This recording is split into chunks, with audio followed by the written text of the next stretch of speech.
Grimm's Fairy Tales, Chapter 32. There was once upon a time a queen to whom God had given no children.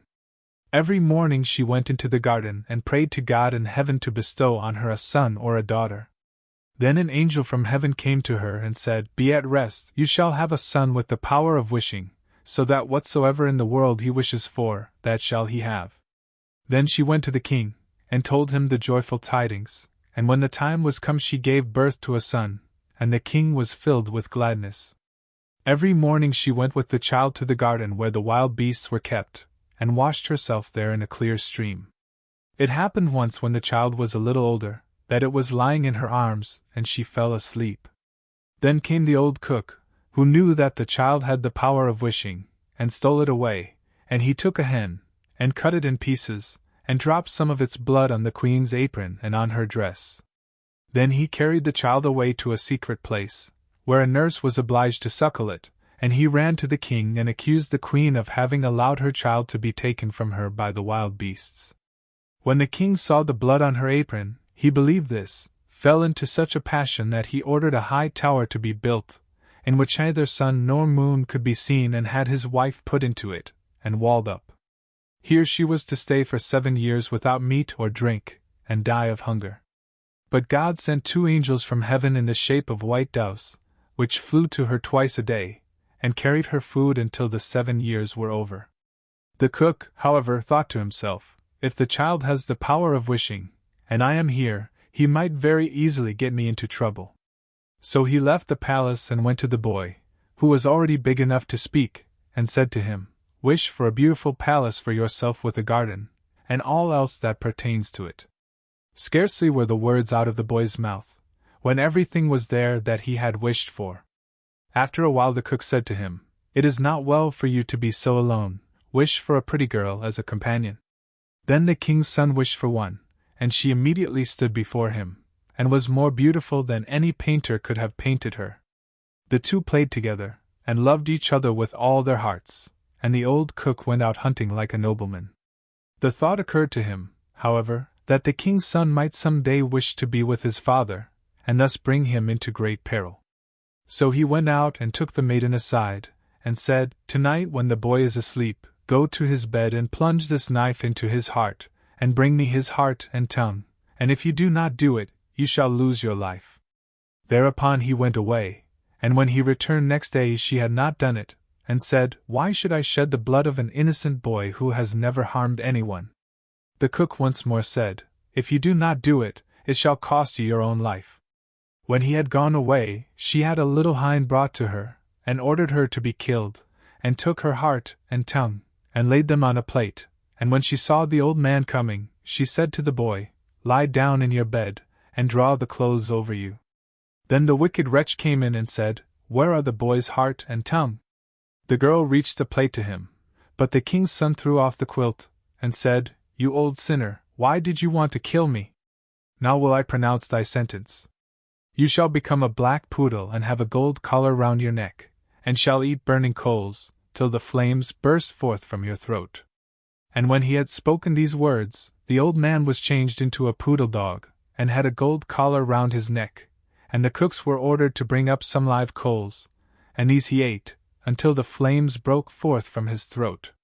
The king's son remained there a short while longer, and he thought of his mother, and wondered if she were still alive.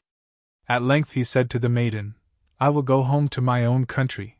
If you will go with me, I will provide for you."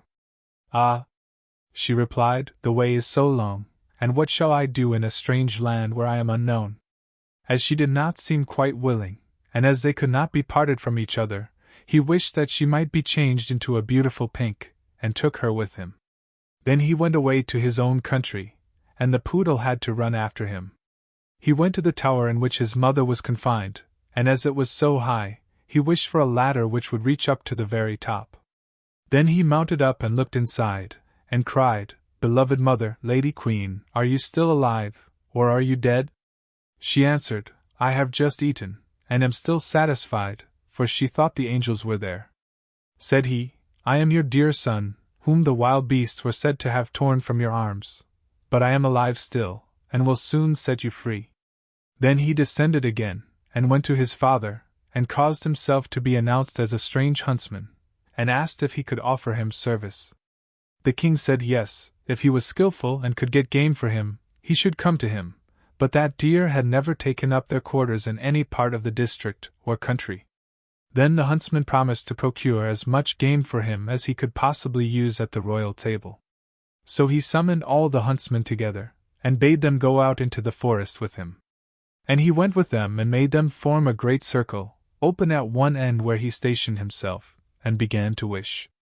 200 deer and more came running inside the circle at once, and the huntsman shot them. Then they were all placed on 60 country carts, and driven home to the king, and for once he was able to deck his table with game, after having had none at all for years. Now the king felt great joy at this, and commanded that his entire household should eat with him next day, and made a great feast. When they were all assembled together, he said to the huntsman, "As you are so clever, you shall sit by me." He replied, "Lord King, your majesty must excuse me, I am a poor huntsman." But the king insisted on it, and said, "You shall sit by me," until he did it. Whilst he was sitting there, he thought of his dearest mother, and wished that one of the king's principal servants would begin to speak of her, and would ask how it was faring with the queen in the tower, and if she were alive still, or had perished. Hardly had he formed the wish than the marshal began, and said, "Your Majesty, we live joyously here, but how is the queen living in the tower? Is she still alive, or has she died?" But the king replied, "She let my dear son be torn to pieces by wild beasts. I will not have her named." Then the huntsman arose and said, "Gracious Lord Father, she is alive still, and I am her son, and I was not carried away by wild beasts, but by that wretch the old cook, who tore me from her arms when she was asleep, and sprinkled her apron with the blood of a chicken." Thereupon he took the dog with the golden collar, and said, "That is the wretch," and caused live coals to be brought, and these the dog was compelled to devour before the sight of all, until flames burst forth from its throat. On this the huntsman asked the king if he would like to see the dog in his true shape, and wished him back into the form of the cook, in which he stood immediately, with his white apron, and his knife by his side. When the king saw him he fell into a passion, and ordered him to be cast into the deepest dungeon. Then the huntsman spoke further and said, "Father, will you see the maiden who brought me up so tenderly and who was afterwards to murder me, but did not do it, though her own life depended on it?" The king replied, "Yes, I would like to see her." The son said, "Most gracious father, I will show her to you in the form of a beautiful flower," and he thrust his hand into his pocket and brought forth the pink, and placed it on the royal table, and it was so beautiful that the king had never seen one to equal it. Then the son said, "Now will I show her to you in her own form," and wished that she might become a maiden, and she stood there looking so beautiful that no painter could have made her look more so. And the king sent 2 waiting maids and 2 attendants into the tower, to fetch the queen and bring her to the royal table. But when she was led in she ate nothing, and said, "The gracious and merciful God who has supported me in the tower, will soon set me free." She lived 3 days more, and then died happily, and when she was buried, the 2 white doves which had brought her food to the tower, and were angels of heaven, followed her body and seated themselves on her grave. The aged king ordered the cook to be torn in 4 pieces, but grief consumed the king's own heart, and he soon died. His son married the beautiful maiden whom he had brought with him as a flower in his pocket, and whether they are still alive or not is known to God.